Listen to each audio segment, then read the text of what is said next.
Bessent currently serves as chief executive and chief investment officer at the New York-based hedge fund Key Square Capital Management, which he founded in 2015, so almost 9 years now, or 9 years.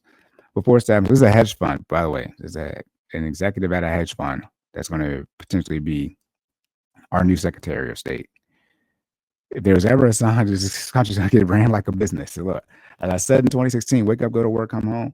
Look, y'all got to be on y'all P's and Q's, man. Like, sitting around waiting for things to happen, right? Sitting around waiting for your student loans to get forgiven en masse, not going to happen. Like, you got to get out here and get it. It's going to be interesting to see how these things come into play.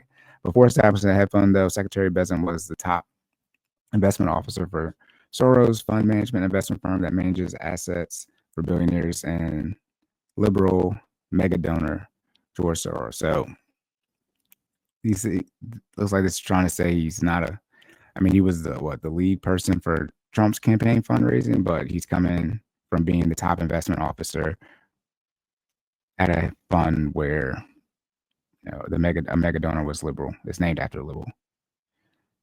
Yeah, liberal mega donor George Soros family and their foundations from 2011 to 2015. So after this job, he started the fund he's at now. Bessent also worked as managing partner of Soros Fund Management's London office from 1991 to 2000 and taught economic history as an adjunct professor at his alma mater. He went to Yale, 2006, 2010.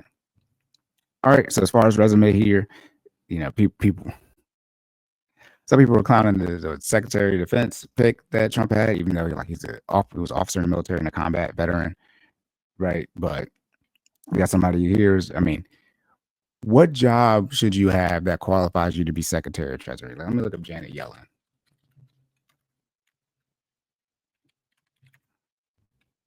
That's Janet. If you don't know, Janet Yellen is the current Secretary of Treasury right now. Let's see real quick if we can see her.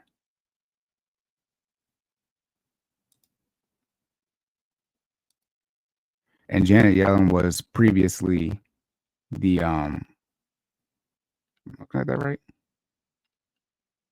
Yeah, she was previously the chair for the Federal Reserve, and Jerome Powell is currently the chair of the Federal Reserve. So, ironically, she went to Yale as well. Got her master's at Yale. She went to Brown and Yale. She got a macroeconomics background. Keynesian economics.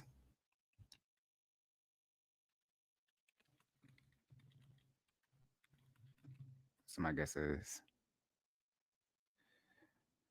economics.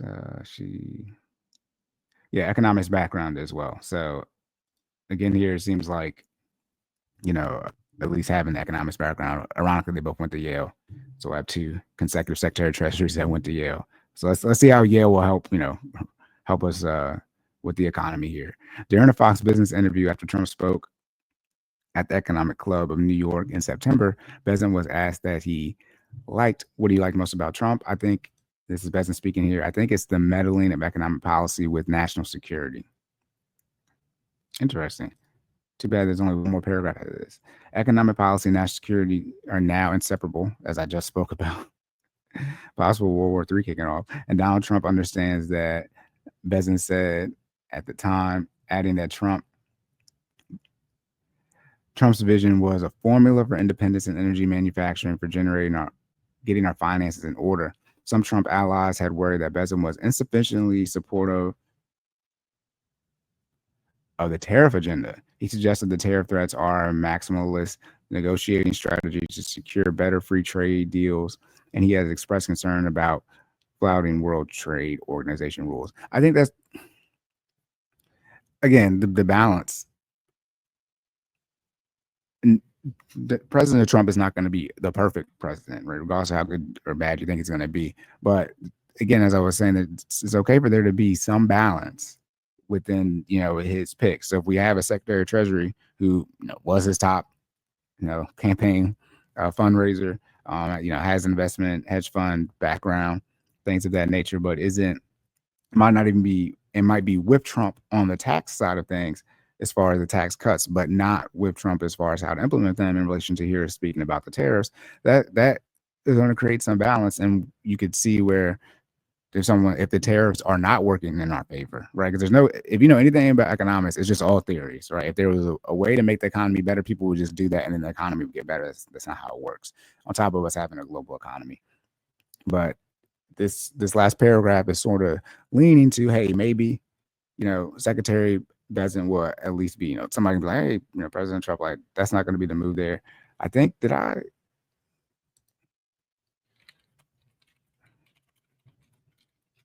can't remember if I looked at his Fed chair pick.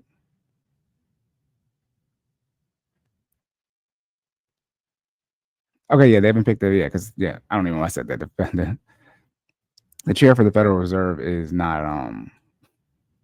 part of the cabinet. It's also going to be interesting too, depending on who is picked for the chair for the Federal Reserve, if they will continue with the cuts that the Federal Reserve is already saying that they're going to make, into 2026 to get inflation back down and the rates, inflation and the rates back down to that 2% range. That is definitely going to be something that's going to be interesting to see. I did also want to go to one thing though about Mr. Scott Bessent.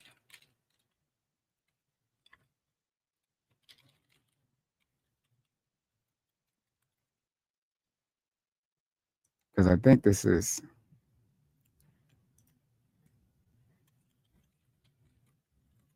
come on. I don't want to say this without having an article to back me up because that's going to make me look bad. Come on. Not fair, not fair. Okay, I think I might have found it. Oh. Is it on this article? Oh man. Well, one of the articles I found, you can quote me on this.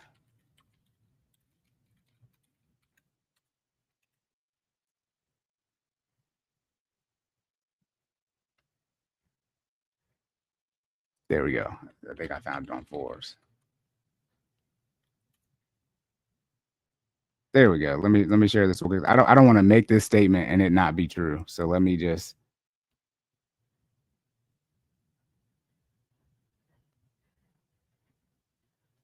There we go. That. Oh my goodness. So I mean again, this is just what it is. So we're gonna look here. We're gonna be on Forbes here. So extremely credible. What to know about Scott Bessent Trump's pro-tariff Treasury pick? See, they're saying he's pro-tariff, but then this is on Forbes side, but we're looking at CNBC side, or excuse me, NBC side of things, and they're saying he might not be as pro-tariff as people might like. All right, but as we scroll down here, this man's from South Carolina, so conservative. But even though he's from South Carolina, likely conservative being from South Carolina. What's that? Elon Musk tapped by Trump. Okay, leave Doge. He's saying, but yeah, business as usual choice. Oh, Elon Musk doesn't seem to be as favor in this. Here we go. So right here, this is what the point I was going to make. And it's saying that Bessent could be historic LGBTQ appointment. Bessent, who lives primarily in Charleston, South Carolina, with his husband, John Freeman, and their 2 children. So, I mean, for anyone to say Trump hates the LGBTQ plus the 25% as I call them, that community, I mean, why would he go and pick a Secretary of Treasury who is part of this community? I mean, this man, again, full blown, he's married and has a husband. Well, that's what he wants to do. That's what he wants to do. And I don't believe that Trump is picking Secretary Bessent for this or not for this because he's been part of this community. It's just what he believes he will do from Trump's perspective to help Trump get done with as far as the changes he wants to implement to make the economy overall be in a better position. And it's just that simple. But I think these are some of the things where, if you see the rhetoric, like Trump hates some of these more liberal views, it's like, well, if he hates it so much, why would he put it? And I think, put someone like this in his cabinet, by the way, not just cabinet, this Secretary of Treasury.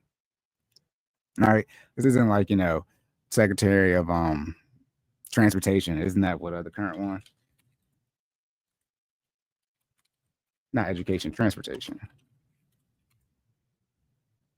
No. I thought was he not Secretary of Transportation? Is he not? I must be wrong. Oh wait, no, that's the state level. There we go. Pete Buttigieg, however you say his name, right? No, he's in part of the 25% as well. I say 25%, so I got to worry about getting flagged. And because that it's like LGBTQIA, right? That's 7 letters alphabet, damn near, or it is 7 letters, almost over 25%. All right, but again, these are just some interesting things that we're seeing. They're talking about policies that they're saying again. We can talk about this policies that he's going to support. Restarting the American growth engine, reducing the inflationary pressures, and addressing the debt burden from 4 years of reckless spending. The debt burden, shout out to Dave Ramsey. The only way to get the debt burden down is to start spending no more than what we're generating as a country. And then even, right, that'll make it not go up, right? It'll just go up based off, whatever our payments are looking like in short of it, right? Even these are trillions of dollars. But a lot of people are saying we're not going to pay off the debt in short because as time goes on, the debt becomes cheaper and cheaper. But like, what's in our budget if people want to get the debt down? What's in our budget to put money towards the debt? I mean, paying off debt at a country level, I would assume is relatively the same as paying off at an individual level, even at a business level, small business, large business, whatever it is. You got to make some cuts somewhere, right? If you want to put more money towards that than your minimum payments, in short, you got to make some cuts somewhere. And by cuts sounds bad. You got to reprioritize the budget and make debt more of a focus than what it currently is. It's that simple. All right, Bessent called for an overhaul of bank regulations. Here we go. Preserving the U.S. dollar, reforming the Inflation Reduction Act, and a renaissance in American energy investment. So it seems like he's definitely pro on the energy side of things. Okay. We're talking about how he was going to pursue a job in journalism. Okay. We get a little bit more into his background here.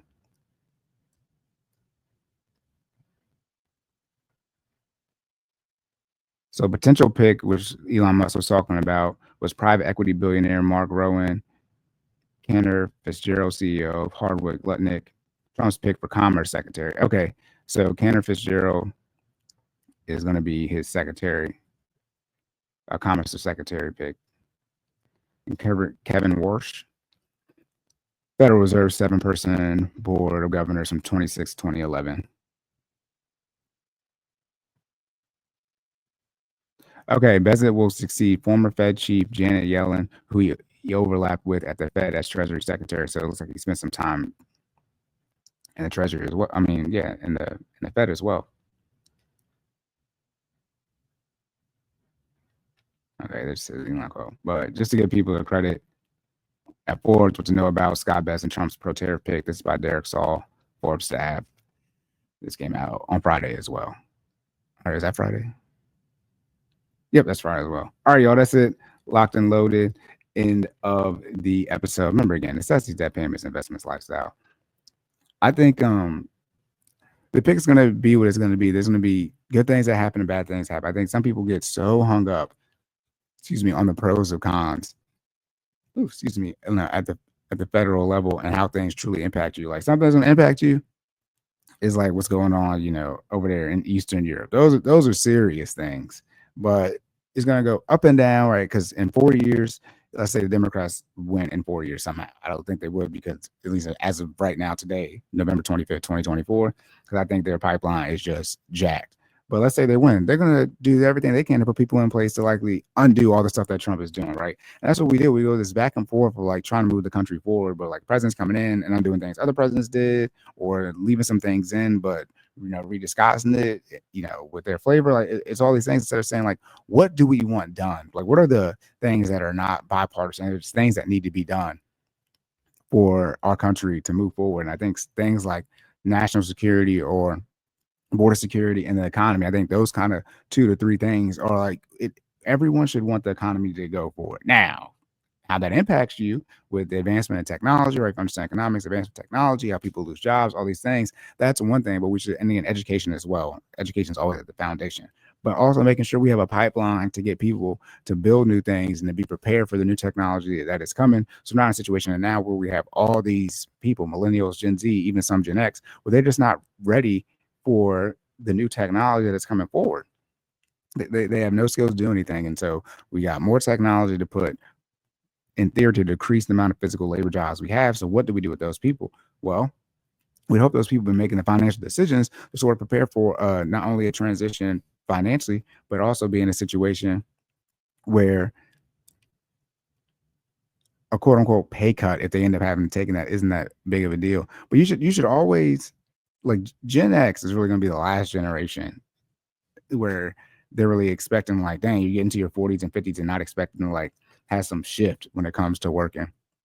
Like, I mean, I'm 31 now, and it's like if in 10 years it's like, okay, AI is taking over, then it's like it's gonna be time to move. Like, I'm not sitting here thinking that I'm gonna be doing the exact same thing I'm doing until I quote unquote retire. And so I get like for another 30 years. Like, that's insane to think that would be happening. Even in the physical labor jobs, still the technology they've been using has changed. They've been building different cars. So we went from metal cars, right? Everything continues to progress and develop, and finding ways to help our economy or help people have the skill set from an education standpoint to deal with the changes that come just with natural progression that's always occurred across mankind is something that I think we need to look at. All right. But that's it, y'all. Make sure y'all comment, like, share, and subscribe. Shout out to the YouTube algorithm. Make sure you leave those rating reviews on the podcast platforms as well. My information, as well as my coach Jordan information, can be found in the description on YouTube. I feel like the mic issues, I got to change out that physical mic, this mic right here. So the cord is new, but it's coming in and out. Pause. Shout out to Mason Cam. But so I'm hoping when I switch the mic that it fixed. But I've been listening to it. I'm trying to see, like, is it the actual mic or is it the cord or is it even my focus right here? So I'm gonna switch out the mic likely for the next episode that drops and to see how that works. And if it doesn't work, then I might just use my camera's mic until I end up getting a new microphone. All right. That's it, y'all. Remember to save more and say less. Keep making better your best. And I'll catch y'all in the next one.